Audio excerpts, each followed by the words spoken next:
Hello friends, welcome to MPSC times and I am doctor Nitin. तर आपण भौतिकशास्त्र या विषयामधील प्रकाश हा चॅप्टर बघत आहोत. ओके, तर प्रकाशाचे परावर्तन ही जी कन्सेप्ट आहे ती आज आपल्याला पाहिजे आहे. प्रकाशाचे परावर्तन. ओके, तर आता सुरुवात करूयात. प्रकाशाचे परावर्तन म्हणजे एक्झॅक्टली काय आहे? प्रकाशाचे परावर्तन म्हणजे काय?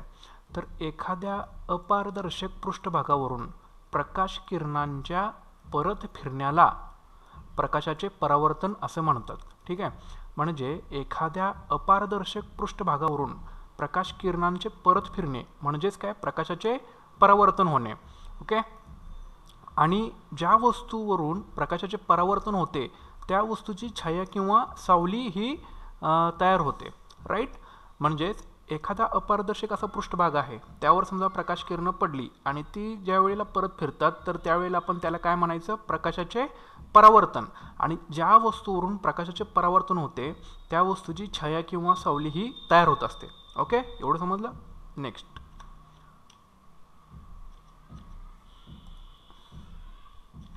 ओके, आता महत्त्वाच्या संज्ञा काय असतील ते आपल्याला बघायचं आहे. महत्त्वाच्या संज्ञा. ठीक आहे, तर पहिलं जे आहे ते आपातिक किरण म्हणजे काय? एक्झॅक्टली आपातिक किरण म्हणजे काय, किंवा त्याला आपण इंग्लिशमध्ये काय म्हणतो? इन्सिडंट रे म्हणजे काय? तर कोणत्याही पृष्ठभागावर पडलेल्या प्रकाश किरणास, ओके, कोणत्याही पृष्ठभागावर पडलेल्या प्रकाश किरणास आपातिक किरण असं म्हणतात. राईट, कोणत्याही पृष्ठभागावर पडलेल्या किरणास आपातिक किरण असं म्हणतात. आपातिक किरण इंग्लिशमध्ये इन्सिडंट रे. ओके, सो ही बघा, ही डायग्राम तुम्ही सोबत बघत चला.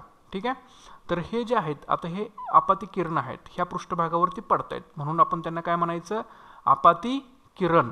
ओके, म्हणजे कोणत्याही पृष्ठभागावर पडलेल्या प्रकाश किरणास आपातिक किरण असे म्हणतात.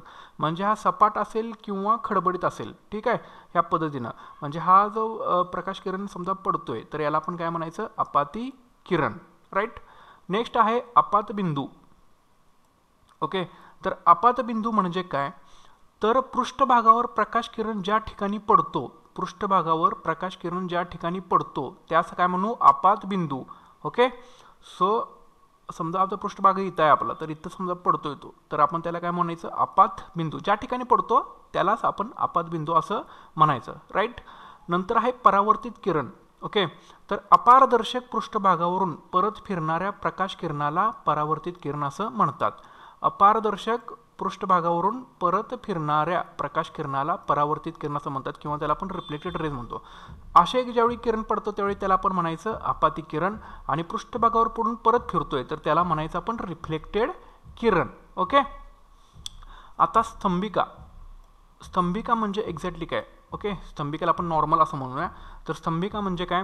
आपातबिंदूजवळ पृष्ठभागावर काढलेल्या लंबरेषेला, आता ही जी लंबरेषा आहे, ओके, ही आपातबिंदू इथे झाला आपला, आणि याला पकडून जर त्यांनी लंबरेषा काढली तर त्याला आपण काय म्हणायचं? स्तंभिका. ओके, नंतर आहे आपातिक कोन. आपातिक कोन म्हणजे अँगल ऑफ इन्सिडन्स आपण त्याला म्हणूया. Angle of incidence.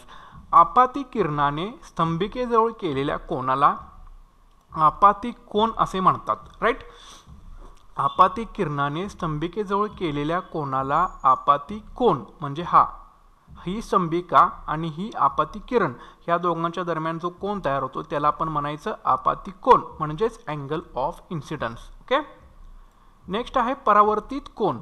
परावर्तित कोन त्याला आपण इंग्लिशमध्ये काय म्हणतो? Angle of reflection. म्हणजेच परावर्तित किरणाने स्तंभिकेजवळ केलेल्या कोनाला परावर्तित कोन असं म्हणतो, म्हणजेच काय? Angle of reflection. ओके, तर ह्या महत्त्वाच्या संज्ञा आहेत प्रकाशाच्या परावर्तनमधील. ठीक आहे, पहिली काय आहे? आपातिक किरण. कोणत्याही पृष्ठभागावर पडलेल्या प्रकाश किरणास आपातिक किरण असं म्हणतात. ओके, कोणत्याही पृष्ठभागावर पडलेल्या प्रकाश किरणास आपातिक किरण असं म्हणतात. नंतर आहे आपातबिंदू. पृष्ठभागावर प्रकाश किरण ज्या ठिकाणी पडतो, समजा इथं पडला तर त्याला म्हणायचं काय? आपातबिंदू. ओके, आणि परावर्तित किरण अपारदर्शक पृष्ठभागावरून प्रकाशाचे परत फिरणे म्हणजेच काय? परावर्तित किरण. आणि स्तंभिका म्हणजे काय? आपातबिंदूजवळ पृष्ठभागाजवळ काढलेल्या लंबरेषेला स्तंभिका असं म्हणतो. नंतर आपातिक कोन म्हणजे आपातिक किरणाने स्तंभिकेजवळ केलेल्या कोनाला आपातिक कोन असं म्हणतात. आणि परावर्तित कोन म्हणजे परावर्तित किरणाने स्तंभिकेजवळ केलेल्या कोनाला परावर्तित कोन असं म्हणतात. ओके, तर ह्या महत्त्वाच्या संज्ञा आहेत प्रकाशाचे परावर्तन या कन्सेप्टमधील. आता परावर्तनाचे काही नियम आहेत. ओके, परावर्तनाचे काही नियम आहेत, त्याला आपण काय म्हणतो, लॉज ऑफ रिफ्लेक्शन.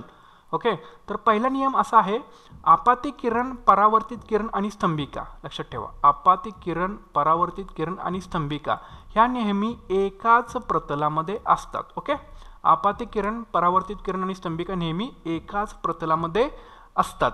राईट.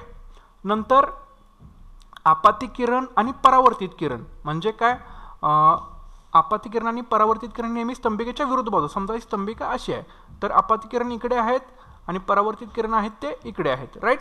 ह्या पद्धतीनं आपाती कोन आणि परावर्तित कोन नेहमी समान मापाचेच असतात. त्या दोघांचं जे कोन असतील ते एकूण समान मापाचेच असतील. राईट. म्हणजे हे असे नियम आहेत परावर्तनाचे नियम. पहिला नियम काय आहे, आपाती किरण, परावर्तित किरण आणि स्तंभिका नेहमी हे एकाच प्रतलामध्ये असतात. राईट. दुसरा नियम आहे, आपाती किरण आणि परावर्तित किरण हे नेहमी स्तंभिकेच्या विरुद्ध बाजूस असतात. आणि तिसरा नियम आहे, आपाती कोन आणि परावर्तित कोन नेहमी समान मापाचे असतात. ओके, समान मापाचे असतात. हे असे परावर्तनाचे नियम आहेत. ओके. नंतर परावर्तनाचे प्रकार आहेत. परावर्तनाचे प्रकार एकूण किती आहेत, 2 प्रकार आहेत. तो पहिला जो आहे तो नियमित परावर्तन, आपण त्याला असं म्हणतो नियमित परावर्तन, आणि दुसरा जो आहे तो अनियमित परावर्तन. तर पहिला परावर्तनाचा प्रकार काय सांगतो, तर सपाट किंवा गुळगुळीत भागावरून होणारे प्रकाशाचे परावर्तन म्हणजेच नियमित परावर्तन. हा भाग बघा, हा सपाट आहे. ओके, तर ह्या भागावरती प्रकाश किरण म्हणजे पडले की त्याचं परावर्तन होतं, म्हणजेच त्याला आपण काय म्हणायचं, नियमित परावर्तन. म्हणजेच नियमित परावर्तन होण्यासाठी भाग कसा लागतो, हा सपाट आणि गुळगुळीत असा भाग लागतो. ओके. नंतरचा जो आहे तो अनियमित परावर्तन. अनियमित परावर्तन होण्यासाठी भाग कसा पाहिजे, खडबडीत असा भाग असला पाहिजे. ठीक आहे, हा असा खडबडीत असा भाग असतोय आणि खडबडीत पृष्ठभागावरून प्रकाशाचं परावर्तन झालं तर त्याला आपण काय म्हणायचं, अनियमित परावर्तन. ओके, तर अशा पद्धतीने हे परावर्तनाचे एकूण 2 प्रकार आहेत. पहिला आहे तो नियमित परावर्तन आणि दुसरा जो आहे तो अनियमित परावर्तन. ठीक आहे, तर ही अशी ही प्रकाशाच्या परावर्तनाची एकंदरीत कन्सेप्ट आहे. याच्यामध्ये तुम्हाला काय लक्षात ठेवायचं आहे, आपाती किरण म्हणजे काय, आपाती कोन म्हणजे काय, परावर्तित कोन म्हणजे काय, स्तंभिका म्हणजे काय आणि परावर्तित किरण म्हणजे काय. नंतर परावर्तनाचे जे नियम असतील ते आणि परावर्तनाचे एकूण 2 प्रकार आहेत, नियमित परावर्तन आणि अनियमित परावर्तन. ठीक आहे, एवढं तुम्ही व्यवस्थित परफेक्ट केलं की तुमची ही कन्सेप्ट क्लिअर झाली. म्हणजे याच्यावरती कसाही प्रश्न पडला तरी तो तुम्ही सोडवू शकता. Okay, thanks for the watching and all the best. Channel जर तुम्ही पहिल्यांदा पाहत असाल तर खाली रेड कलरचं सबस्क्राईबचं बटन आहे, त्याच्यावरती क्लिक करा. क्लिक करण्यासाठी कोणतेही तुम्हाला चार्जेस नाही आहेत, ॲब्सोल्युटली फ्री ऑफ कॉस्टमध्ये आहे. त्याच्यामुळे सबस्क्राईब करा. नवीन व्हिडिओ अपलोड झाल्यानंतर त्याचंही नोटिफिकेशन तुम्हाला हे मिळून जाईल. ओके, व्हिडिओ आवडला असेल तर नक्कीच लाईक करा, शेअर करा, कॉमेंट करा. Okay, thanks for the watching.